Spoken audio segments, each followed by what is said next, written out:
Hello everyone, I am Leena Thakre. Today we will talk to about how to score 90% plus in examination.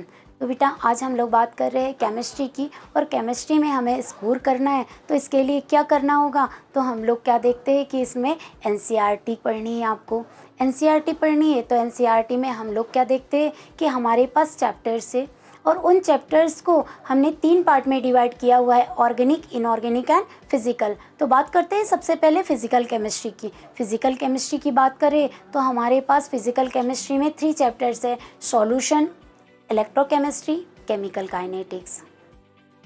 Solution की बात करें तो solution में बेटा कुछ कंसंट्रेशन टर्म्स है जिसमें नॉर्मेलिटी, मोलरिटी, मोल फ्रैक्शन वो सभी आते हैं। तो वो करना है आपको और उसके साथ उसके न्यूमेरिकल भी करने हैं। इसके अलावा कुछ कोलिगेटिव प्रॉपर्टीज़ है, 4 कोलिगेटिव प्रॉपर्टीज़ है। तो उन चारों कोलिगेटिव प्रॉपर्टीज़ को रेडी करना है और उनके न्यूमेरिकल भी। अब हम लोग बात करते हैं, अगला आ जाता है हमारा इलेक्ट्रोकेमिस्ट्री। इलेक्ट्रोकेमिस्ट्री की बात करें तो इलेक्ट्रोकेमिस्ट्री में भी कुछ टर्म्स है जैसे resistance, cell constant, molecule specific constant, उनको करने के साथ साथ ही हम लोग क्या करते हैं, उससे रिलेटेड न्यूमेरिकल्स करते हैं। और आगे बढ़े तो लॉज आते हैं, इसमें लॉज आते हैं कोलरॉज, फैराडे और सेल। तो आप लोग क्या करोगे इनके। और केमिकल काइनेटिक्स की बात करें तो केमिकल काइनेटिक्स में भी टर्म्स हैं, उन सारे टर्म्स को एक साथ हम लोग अगर कर ले तो सारे टर्म्स हमारे फिजिकल केमिस्ट्री के कंप्लीट हो जाएंगे। और इसके अलावा उसमें rate of reaction, rate constant, सारी चीज़ें हम लोग तीनों चैप्टर से पूरा चैप्टर को पढ़ने के बाद हम लोग क्या करते हैं, एनसीईआरटी के क्वेश्चंस करते हैं। एनसीईआरटी के क्वेश्चंस करते हैं क्यों, और एनसीईआरटी के क्वेश्चंस क्यों करते हैं, क्योंकि बेटा डायरेक्ट एनसीईआरटी से क्वेश्चन दिए जाते हैं। अब आ जाते हैं हम लोग ऑर्गेनिक केमिस्ट्री पर। ऑर्गेनिक केमिस्ट्री का वेटेज सबसे ज़्यादा होता है 28 मार्क्स का, जिसमें halo alkane and hello Erin है, अल्कोहल, फिनॉल, ईथर है, aldehyde, ketone and carboxylic acid है, अमाइन और बायोमोलिक्यूल। बायोमोलिक्यूल को आप फ्लो चार्ट के फॉर्म में रेडी कर सकते हो, जिससे आप लोग भूलोगे नहीं और वो हमारा बार बार प्रैक्टिस हो जाएगा और उसे शॉर्ट ट्रिक के साथ भी किया जा सकता है।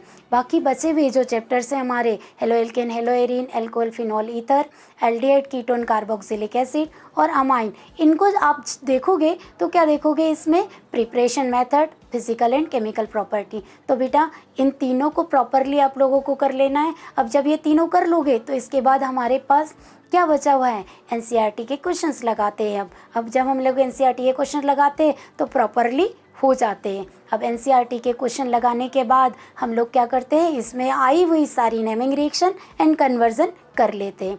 आगे बढ़े तो इनऑर्गेनिक केमिस्ट्री 2 पार्ट में डिवाइड है, D and A block elements and coordination compound. D and A block elements में भी उसकी प्रॉपर्टीज़ है तो उन प्रॉपर्टीज़ को करेंगे।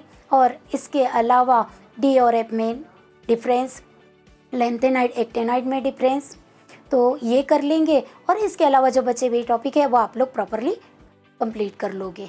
और कोऑर्डिनेशन कंपाउंड की बात करते हैं तो इसमें आईयूपीएसी नेम और आईयूपीएसी नेम से रिलेटेड टर्म्स जैसे लिगेंड हो गया, किलेट हो गया, एम्बिडेंटेड लिगेंड हो गया, इनको करेंगे। अब नेक्स्ट आ जाता है उसी का आइसोमेरिज्म को करते हैं। आइसोमेरिज्म होने के बाद सीएफटी, वर्नर्स थ्योरी, इस तरह से उसके सारे टॉपिक्स कंप्लीट करते हैं।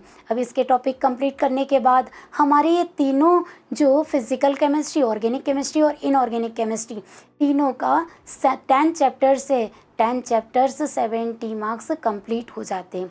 कंप्लीट हो गए, जब ये कंप्लीट हो जाते हैं तो बचा हुआ है हमारे पास प्रैक्टिकल बचे हुए, जिसमें एक्सपेरिमेंट आता है, एक ऑर्गेनिक से, एक इनऑर्गेनिक से और फिजिकल से, और जिसे हम लोग प्रॉपरली लैब में करते हैं। प्रैक्टिकल रिकॉर्ड आपने बनाया हुआ है, और प्रोजेक्ट बनाया हुआ है, और ये सारा काम किया हुआ है आपने, तो आपका वाइवा अच्छा जाएगा ही।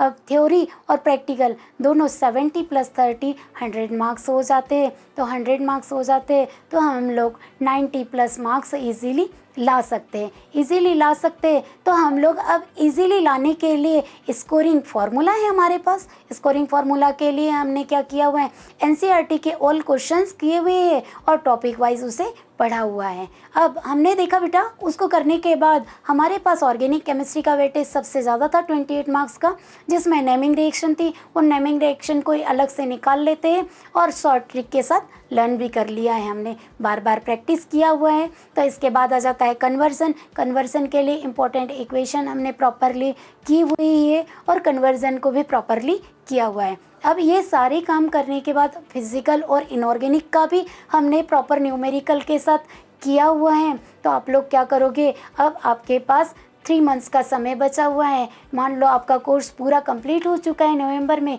तो नवंबर, दिसंबर and January, November, December and जनवरी, तो हम लोग नवंबर से स्टार्ट कर देते हैं PYQs। सो PYQs करने के लिए हम लोग क्या करेंगे, उनको बार बार विद टाइम प्रैक्टिस करेंगे, जिससे हमारा जो एग्ज़ाम होगा वो एग्ज़ाम का काम आसान हो जाएगा। बार बार प्रैक्टिस करते हैं और रिवीजन करते हैं और जो हमसे मिस्टेक्स हो रही है उसको बार बार सुधारते जाते हैं, जिसकी वजह से हम लोग 90% प्लस मार्क्स इजीली लेकर आ जाते हैं। सो लेट्स ज्वाइन विद्यावारिधि बाल विनय मंदिर, और आप लोग इस नंबर पर कांटेक्ट कर सकते हो। Thank you.